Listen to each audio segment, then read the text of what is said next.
What's shaking? Hey, I'm Rick Jordan, and today we're going all in. 99% of all failures come from people who have a habit of making excuses. Now, who did I trigger by saying that? As you're thinking about it, it's like, oh my gosh, but this just happened, that just happened, right? I know some of you just got triggered by that because you're thinking, it's like, what about things I can't control? We're going to talk about those today. We're going to talk about a bunch of other things too. I recently came in contact with a bunch of people who seemingly have this concept that nothing is their fault, right? And the thing is that you've got to grasp, in order to be successful, in order to move forward, in order to continue pressing on, in order to repair a relationship, in order to grow a relationship, you have to accept that fault or blame is nowhere in the picture. That's the mindset you have to adopt in order to do anything worthwhile in life.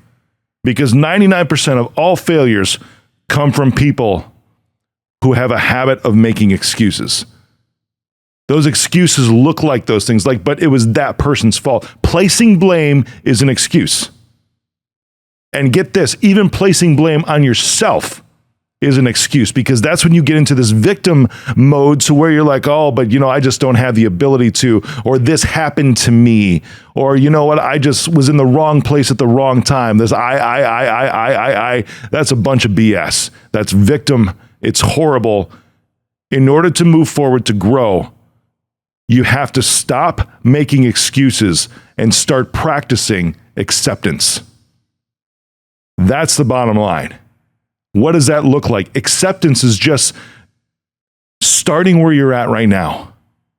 And this is where things get actually a little easier, because you know what? It takes a lot of energy, a lot of wasted time to make excuses, because then you're analyzing everybody else's crap who you think may have wronged you or came into your life and did something to you, who hurt you. They may have hurt you, but you're analyzing their crap rather than broadening out, zooming out, and looking as far as how you can move forward.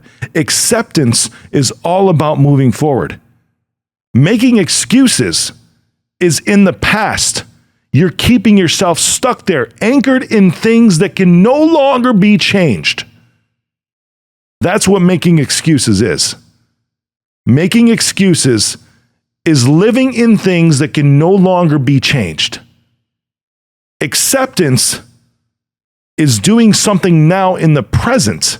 And that might not even be action. You know that I talk about action. If you've been listening for a while, I'm always talking about taking action. But that action, just to start practicing acceptance, could just be reflecting on what you can do.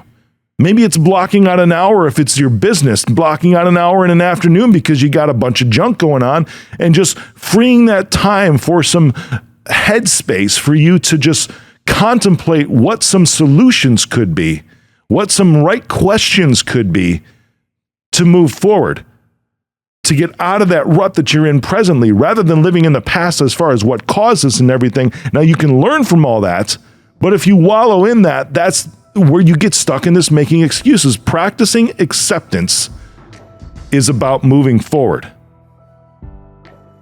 So when you get into this mode to where something's happening, stop looking around you for people to blame. Stop looking inward to place blame. If you're in a bad relationship right now, blame is going to be your downfall, because it will keep you stuck. Did you hear me on that? I talked about staying anchored in things that you cannot change will keep you stuck. Blame on your partner will keep you stuck, because you can't change what's happened. It's impossible to, unless somebody invented a time machine, maybe a DeLorean, which, by the way, is a side note. This is a bit of a squirrel. Have you seen the new electric DeLorean that's coming out? It looks freaking awesome. I want to drive that thing. But we're not Doc Brown from Back to the Future and creating a time machine out of this to try to change your partner. Placing blame is holding you in the past. Practicing acceptance is understanding what you can do going forward. some different action that you can take. I'm sure you've heard this before. The definition of insanity is doing the same thing over and over and over again and expecting the same results. A good friend of mine, an investor in the company, actually told me one time, he's like, you know what? You keep beating your head against the wall, it's still going to hurt every single time. Practicing acceptance breaks the cycle. Practicing acceptance cuts a hole in that loop. Practicing acceptance forges a path forward. So today, coming out of this, be that 1%. Be that 1% that practices acceptance, not making excuses.